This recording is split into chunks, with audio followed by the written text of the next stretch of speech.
नमस्कार दोस्तों, मेरा नाम है अनुराग और स्वागत करता हूं आपका मेरे YouTube चैनल पर। दोस्तों, आज हम जो टॉपिक पढ़ने वाले हैं उसका नाम है डिस्टेंस टाइम ग्राफ्स। तो चलिए चलते हैं नेक्स्ट स्लाइड पर और समझते हैं इस ग्राफ के बारे में। देखिए, डिस्टेंस टाइम ग्राफ क्या होता है। जिस ग्राफ से हम डिस्टेंस और टाइम के बीच में रिलेशनशिप बताते हैं उसे ही कहते हैं डिस्टेंस टाइम ग्राफ। तो आप क्या कर रहे हैं, किसी अगर ऑब्जेक्ट की पोजीशन में चेंज देख रहे हैं विद रिस्पेक्ट टू टाइम, वो जिस ग्राफ से आप देखेंगे, जिस ग्राफ में वो शो होगा उसे ही कहते हैं डिस्टेंस टाइम ग्राफ। जैसे कि यहाँ पर क्या हुआ है, हमने ये ग्राफ बनाया हुआ है। जो ये ग्राफ है ये क्या है, डिस्टेंस टाइम ग्राफ है। अब एक चीज को समझते हैं। देखिए, यहाँ पर हमारे पास क्या है, दो वेरिएबल हैं, एक है डिस्टेंस, दूसरा है टाइम। ठीक है ना। तो ये जो दो वेरिएबल हैं इसको प्लॉट करने के लिए हम क्या करते हैं, टू एक्सिस का यूज करते हैं। कौन कौन सी axis, X axis and Y axis. ठीक है ना। तो एक्स एक्सिस कौन सी एक्सिस होती है, जो हॉरिजॉन्टली ट्रैवल करती है, ये होती है एक्स एक्सिस। ठीक है। और जो वर्टिकली ट्रैवल करती है उसको कहते हैं वाई एक्सिस। ठीक हो गया। अब एक्स एक्सिस पर जो वैल्यूज रखी जाती हैं वो कौन सी वैल्यूज होती हैं, वो वेरिएबल होते हैं। जैसे कि यहाँ पर क्या हो गया, जो क्या होते हैं, इंडिपेंडेंट होते हैं। जैसे कि यहाँ पर हम क्या कर रहे हैं, हम क्या करेंगे, विद रिस्पेक्ट टू टाइम हम देखेंगे कि किस में चेंज आया, डिस्टेंस में चेंज आया। तो डिस्टेंस में चेंज आता है विद रिस्पेक्ट टू टाइम। तो हम क्या कर रहे हैं, डिस्टेंस में चेंज देख रहे हैं। किसके रिस्पेक्ट में, टाइम के रिस्पेक्ट में। तो चेंज कौन हो रहा है, डिस्टेंस हो रहा है जैसे जैसे टाइम चेंज हो रहा है। तो डिस्टेंस किस पर डिपेंडेंट हुआ, टाइम पर डिपेंडेंट हुआ ना। ठीक है। क्योंकि क्या होता है, हम क्या कर रहे हैं, किसके रिस्पेक्ट में देख रहे हैं, टाइम के रिस्पेक्ट में। तो जिसके रिस्पेक्ट में देखा जाता है उसको हम यहां पर एक्स एक्सिस पर प्लॉट करते हैं। जैसे कि यहां पर टाइम को प्लॉट किया गया है। और विद रिस्पेक्ट टू टाइम हम किस में चेंज देख रहे हैं, हम डिस्टेंस में चेंज देख रहे हैं। तो जिसमें चेंज देखा जाता है उसको रखते हैं वाई एक्सिस पर। ठीक है। उम्मीद करता हूं यहां तक समझ में आ गया होगा। अब एक चीज जो हमने पहली क्लासेस में पढ़ी थी, अगर आपने पिछली वीडियोस नहीं देखी तो आप उन्हें एक बार देख लीजिएगा।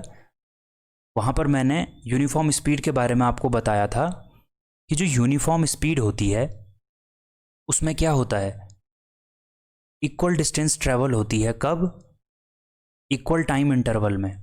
ठीक है। जब टाइम इंटरवल इक्वल होता है तो डिस्टेंस क्या होती है, इक्वल ही ट्रेवल होती है।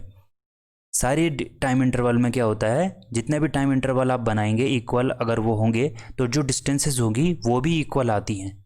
ठीक है। अब एक चीज हम यहां पर देखते हैं कि जब भी ऐसी सिचुएशन आती है तो हम ये कह सकते हैं कि जो डिस्टेंस है वो किसके प्रोपोर्शनल है, टाइम के। जिस प्रोपोर्शन में टाइम बढ़ता है उसी प्रोपोर्शन में डिस्टेंस भी इंक्रीज होती है। ठीक है। तो जब भी ऐसी कोई सिचुएशन आती है कि डी प्रोपोर्शनल टू टी, या कोई भी एक चीज प्रोपोर्शनल टू दूसरे चीज के जिसमें पावर 1 हो, ठीक है, तो क्या होता है, जो ग्राफ बनता है वो क्या होता है, एक लीनियर ग्राफ होता है। इस तरीके का ग्राफ होता है जैसे कि अभी यहां पर बना हुआ है।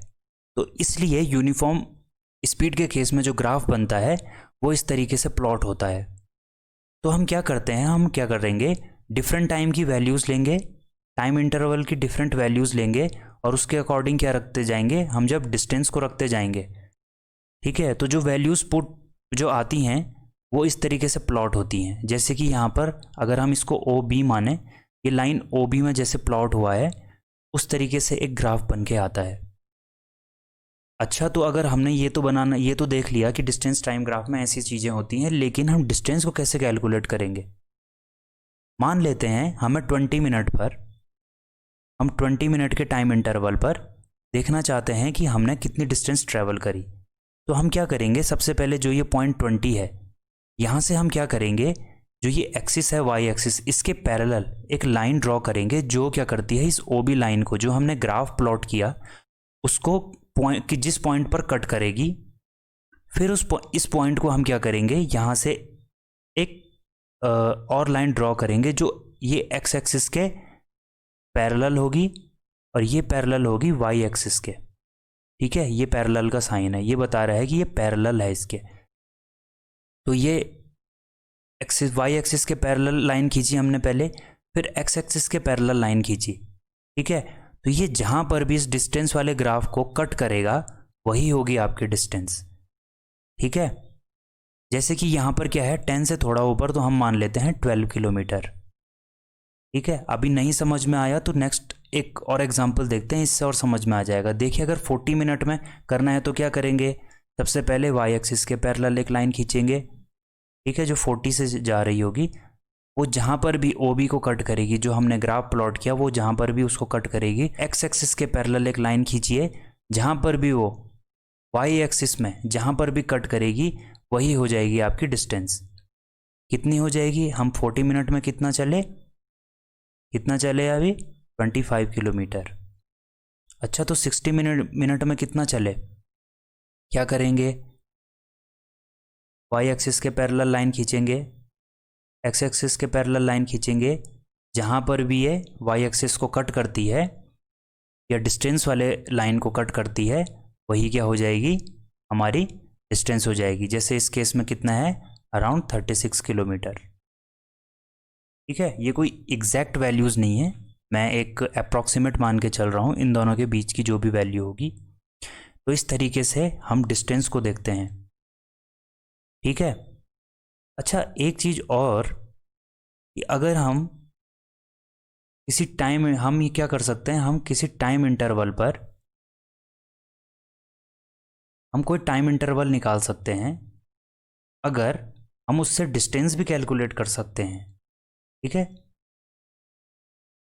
तो क्या हम स्पीड निकाल सकते हैं, क्या हम स्पीड निकाल सकते हैं किसी ऑब्जेक्ट की, बिल्कुल निकाल सकते हैं। कैसे, डिस्टेंस अपॉन टाइम से, ठीक है। तो किस तरीके से अब डिस्टेंस टाइम ग्राफ में स्पीड को निकाला जाता है उसको समझते हैं। देखिए मान लेते हैं हमारे पास क्या है, ओ बी एक लाइन है जो हमने बनाया था relationship D proportional to T से, उससे हमारे पास क्या आई थी, ओ बी लाइन आई थी, जो ओ बी लाइन है। अब क्या मान लेते हैं हम कि जो ये टाइम इंटरवल है यहाँ तक वो है T1 और जो यहाँ तक का टाइम इंटरवल है T2, ये 2 पॉइंट्स, ठीक है। अब डिस्टेंस कैसे निकालेंगे, T1 से पहले एक पैरेलल लाइन खींचेंगे वाई एक्सिस के, ये जहाँ पर भी वाई एक्सिस को कट करती है, जब हमने क्या किया पैरेलल टू एक्स एक्सिस बनाया, जहाँ पर भी कट करा वही क्या हो जाएगी हमारी डिस्टेंस। मान लेते हैं ये S1 है, ठीक है। उसके बाद हम क्या करते हैं, T2 पॉइंट से देखते हैं, तो ये यहाँ पर कट करेगा इसको, अगर हम ऐसे बनाएंगे पैरेलल टू वाई एक्सिस, फिर पैरेलल टू एक्स एक्सिस चले, इसने कहाँ पे काटा, S2 पर, ठीक है। तो जो टाइम इंटरवल होगा वो क्या हो जाएगा, जो टाइम इंटरवल है वो क्या हो जाएगा, T2 माइनस T1। कैसे निकाला, यहाँ इनिशियल पॉइंट से, मतलब ये कौन सा पॉइंट हो गया, रेफरेंस पॉइंट, ठीक है। रेफरेंस पॉइंट से हम देखते हैं, तो रेफरेंस पॉइंट से जब हम T2 तक के बीच का देखेंगे ना लेंथ, उसके बाद अगर हम रेफरेंस पॉइंट से ही T1 को देखेंगे तो कोई लेंथ होगी। अगर हमको इन दोनों के बीच का इंटरवल निकालना है, मतलब गैप निकालना है, तो हम कैसे निकालेंगे, T2 जितना ये पूरा है, T1 जो यहाँ तक है केवल T1 तक, इन दोनों के बीच का अगर हम गैप निकालना चाहें तो हम क्या करेंगे, माइनस कर देंगे बड़े में से छोटे को, तो गैप निकल आएगा।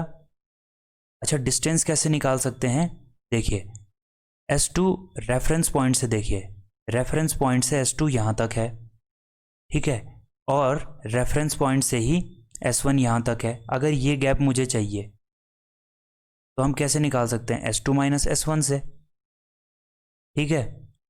तो जो डिस्टेंस हो गई वो कितनी हो गई, S2 माइनस S1, ठीक है ना। तो इसी तरीके से हम स्पीड कैसे निकाल सकते हैं, डिस्टेंस को रखिए पर, टाइम इंटरवल को रखिए नीचे, तो ये क्या आ जाएगी, आपकी स्पीड आ जाएगी। एक चीज़ और, इसको ही हम क्या कह सकते हैं, वेलोसिटी कह सकते हैं। अगर ऑब्जेक्ट की क्या होती है, डायरेक्शन चेंज नहीं होती है, तो हम इसको क्या कहेंगे, वेलोसिटी भी कह सकते हैं, ठीक है ना।